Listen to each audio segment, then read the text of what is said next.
शिवलिंग अगर रखो तो फिर 4 अंगुल से ऊंचा शिवलिंग मत रखना घर में। घर में शिवलिंग की जो ऊंचाई है वो इससे ज्यादा नहीं होना चाहिए, ऐसा शिव पुराण में वर्णन आता है। मंदिर में आप कितना ही बड़ा शिवलिंग रख सकते हैं, पर कहीं भी कभी भी 1 अंगुल से छोटे शिवलिंग की पूजा नहीं करना चाहिए।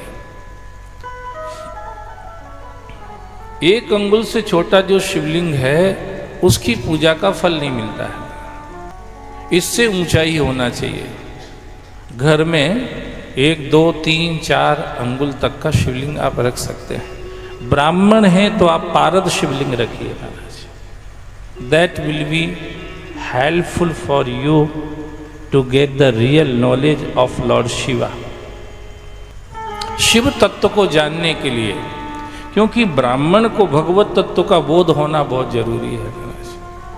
ब्राह्मण को अगर ईश्वर तत्व का बोध नहीं है तो वो बोध कराएगा कैसे? वंदे बोधमयम नित्यम गुरुम शंकर रूपिणो यमाश्रितो हि वक्रोपि चंद्रः सर्वत्र बंधते।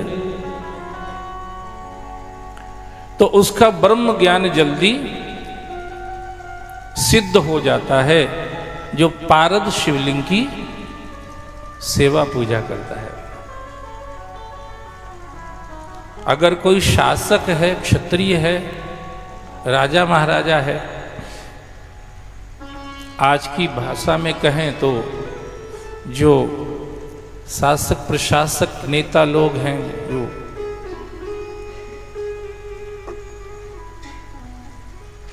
देश की सीमा पर काम करने वाले जो लोग हैं, इनको विशेष रूप से वाणलिंग की सेवा, नर्मदेश्वर शिवलिंग की सेवा करना चाहिए। वो विजय दिलाने वाला है, उससे जीत प्राप्त होती है, उससे आपका प्रभाव बढ़ता है, उस दबदबा बढ़ता है। उस शिवलिंग की सेवा करना चाहिए। जिनको अपने व्यापार व्यवसाय में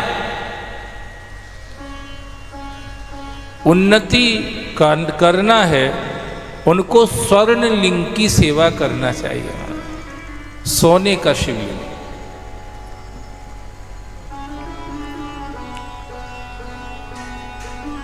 अभी मैं 2 साल पहले बिहार कथा करने गया था, तो जो हमारी यजमान माता जी थी उन्होंने हमें सोने का शिवलिंग दिया,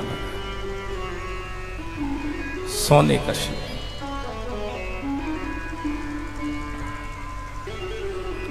तो जिसको अपने व्यापार व्यवसाय में उन्नति करना हो, माने वैश्य वर्ग जिसको कहते हैं, उनको स्वर्ण शिवलिंग की पूजा करना चाहिए। जो व्यापार करते, जो व्यवसाय करते हैं,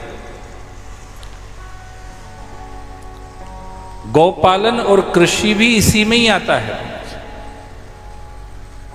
ये वैश्य वर्ग के ही काम है, खेती, गाय पालना और जो भी है व्यापार व्यवसाय, ये सब शराब बाजार जो भी होते हैं, ये इनका काम है।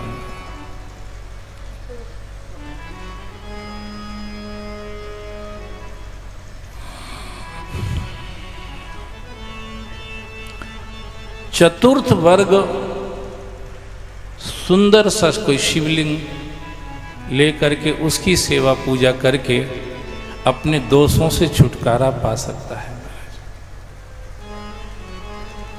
जिसकी बुद्धि भी कमजोर है, जिसमें बल भी ज़्यादा नहीं है, जिसके पास धन का साधन भी नहीं है, तीनों दृष्टि से जो कमजोर वर्ग है, वो आप जिसको शूद्र कहते, जो भी कहते हैं, उस वर्ग को किसी भी सुंदर से शिवलिंग को लेकर के उसकी सेवा पूजा करने से उसको शिव की कृपा से ये तीनों चीज़ें प्राप्त हो जाती हैं। निर्दोष हो जाता है, निष्पाप हो जाता है, और ये तीनों चीज़ें जो ब्राह्मण के पास बुद्धि का बल रहता है, क्षत्रिय के पास बाहुबल रहता है, वैश्य के पास पैसे का, धन का बल रहता है, ये तीनों जिसके पास नहीं है, भगवान शिव की इस तरह से उपासना करने से उसको शिव की कृपा से इनकी प्राप्ति हो जाती है। महाराज, हमारा सनातन धर्म किसी को दबा के नहीं रखना चाहता है, किसी को छोटा बना के नहीं रखना चाहता है, किसी को दबा कुचला घृणित अस्पृश्य ऐसा नहीं रखना चाहता है।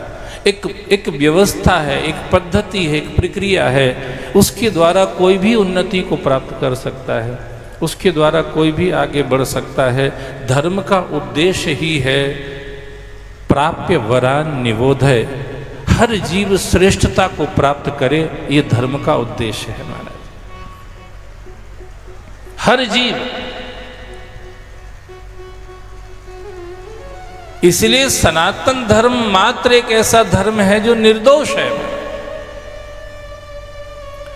जिसमें स्पष्ट घोषणाएं हैं, सर्वे भवन्तु सुखिनः, सर्वे सन्तु निरामया, सर्वे भद्राणि पश्यन्तु, मा कश्चित् दुःख भाग् भवेत्। सुखी रहे सब आत्मा, सब आत्मा, सारी आत्मा, सब में आत्मा है महाराज। सुखी रहे सब आत्मा, दुखिया रहे न कोई। हे पूर्ण परमात्मा, यह अर्जी पूरी होए, यह आशा पूरी होए, यह इच्छा पूरी होए। ये सनातन धर्म है।